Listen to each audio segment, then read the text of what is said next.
The Adventures of Tom Sawyer, Chapter 1, Part 4.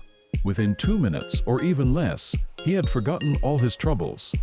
Not because his troubles were one whit less heavy and bitter to him than a man's are to a man, but because a new and powerful interest bore them down and drove them out of his mind for the time.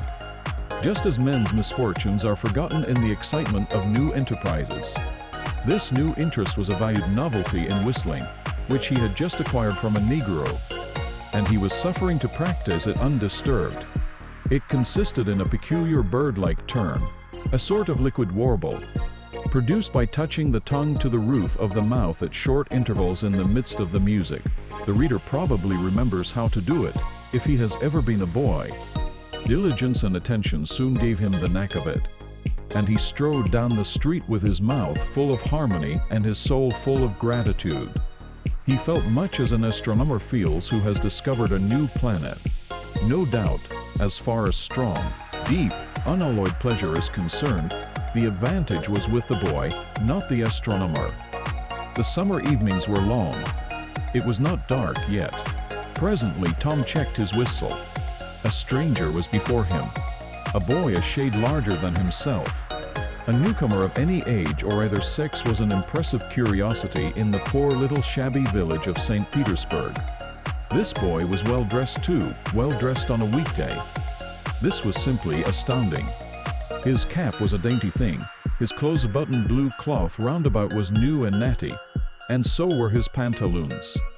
He had shoes on, and it was only Friday. He even wore a necktie, a bright bit of ribbon. He had a citified air about him that ate into Tom's vitals.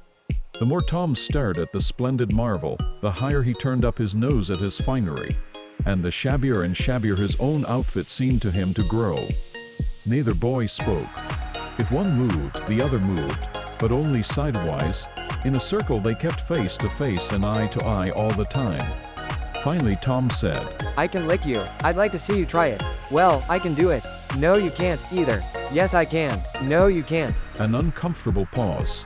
Then Tom said, "What's your name?" "'Tisn't any of your business." "Maybe." "Well, I'll make it my business." "Well, why don't you?" "If you say much, I will." "Much, much, much." "There now." "Oh, you think you're mighty smart, don't you? I could lick you with one hand tied behind me, if I wanted to." "Well, why don't you do it? You say you can do it."